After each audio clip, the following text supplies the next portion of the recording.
Hello दोस्तों, कैसे हैं आप सब। वेलकम करते हैं आपको टेस्ट जोन प्रिपरेशन चैनल में।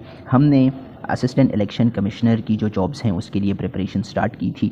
उसकी प्रिपरेशन में जो पहली वीडियो थी उसमें हमने डिस्कस किया था सिलेबस फॉर द टेस्ट को, और कैसे हमने अप्लाई करना है, वो सारी चीज़ें हमने डिस्कस की थी।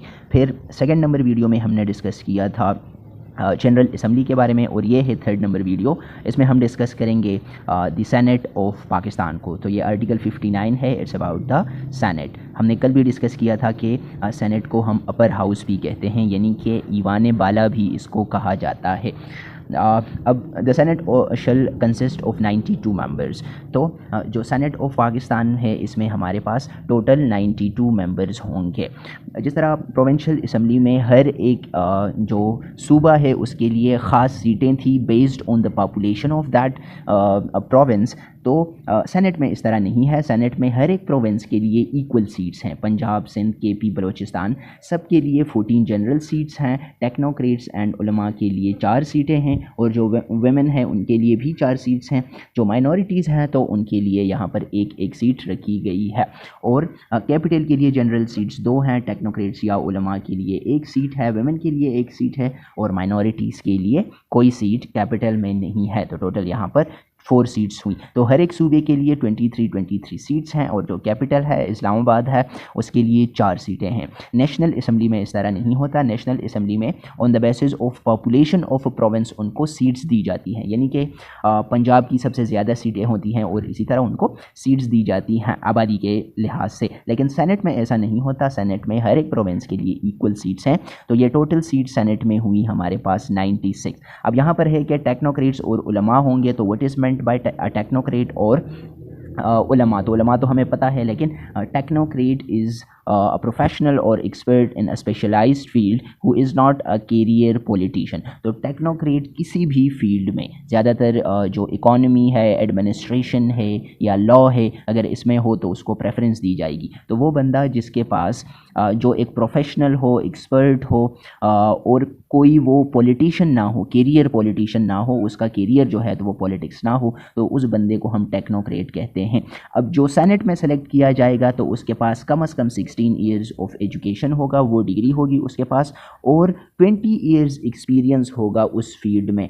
20 ईयर्स का एक्सपीरियंस होगा टेक्नोक्रेट के पास अपने फील्ड में। ज़्यादातर यहाँ पर जो है तो सीनियर सिविल सर्वेंट्स को सेलेक्ट किया जाता है, जिसने तकरीबन 20 सालों के लिए सर्व किया होता है, या फिर जो सुप्रीम कोर्ट के जज होते हैं उनको सेलेक्ट किया जाता है। ये जो टेक्नोक्रेट की सीट्स हैं तो यहाँ पर। अच्छा जी, नेक्स्ट पॉइंट है, in Senate we have chairman and deputy chairman elected amongst its members.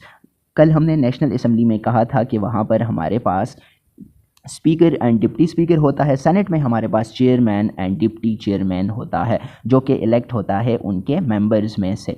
अच्छा, यहाँ पर अगर इनकी सिलेक्शन की या इलेक्ट होने की बात करें तो जो नेशनल असम्बली में सिलेक्शन होती है या बंदे इलेक्ट होते हैं, इलेक्शन उनकी होती है, तो वो मासेस करती हैं। जो आवाम है तो वो नेशनल असम्बली के मेंबरान को सेलेक्ट करती है, जबकि सेनेट में ऐसा नहीं होता। सेनेट के जो मेंबर्स होते हैं तो वो प्रोविंशियल असम्बली सेलेक्ट करती है, या फिर नेशनल असम्बली के मेंबर्स वोट्स देकर इन सेनेट्स को सेलेक्ट करते हैं। तो ये डायरेक्ट वोटिंग सिस्टम नहीं होता, मतलब आम लोग जो हैं तो यहाँ पर वोट नहीं करते। प्रोविंशियल असम्बली के मेंबर्स और जो नेशनल असम्बली के मेंबर्स हैं वो वोट देकर सेनेटर्स को सेलेक्ट करते हैं जी। तो नेक्स्ट पॉइंट है, the term of their office is 3 years, हर 3 साल बाद। अच्छा, यहाँ पर हमने देखा कि जो टोटल सीट्स हैं तो वो 96 हैं। ये 96 को डिवाइड किया गया होता है। इनकी जो आधी पॉपुलेशन होती है सेनेटर्स की, तो वो हर 3 साल बाद रिटायर होती है, यानी कि आधे मेंबर्स 3 साल के बाद रिटायर हो जाते हैं और आधे रह जाते हैं।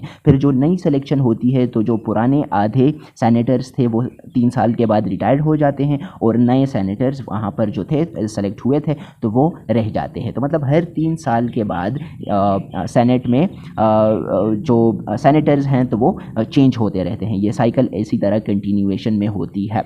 इसीलिए हम कहते हैं कि जो सेनेट है तो उसको डिसॉल्व नहीं किया जा सकता। नेशनल असम्बली को डिसॉल्व किया जा सकता है और सेनेट को डिसॉल्व नहीं किया जा सकता। ये एक बॉडी है जो हर वक्त in the form of continuation रहती है। अच्छा जी, तो अगेन जो 2025 के लिहाज से जो चेयरमैन ऑफ द सेनेट है तो वो है यूसुफ रज़ा गिलानी, वो पाकिस्तान पीपल्स पार्टी से हैं।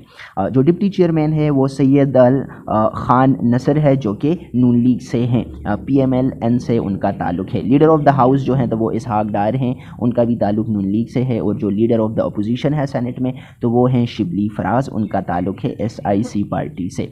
So this was all about the senate of Pakistan. हमने इस थर्ड वीडियो में सेनेट ऑफ पाकिस्तान के बारे में डिस्कशन की और जितने भी इंपॉर्टेंट पॉइंट और कॉन्सेप्ट्स थे तो वो हमने डिस्कस किया। तो मिलते हैं नेक्स्ट वीडियो में। Thank you so much for watching. Stay safe and stay blessed.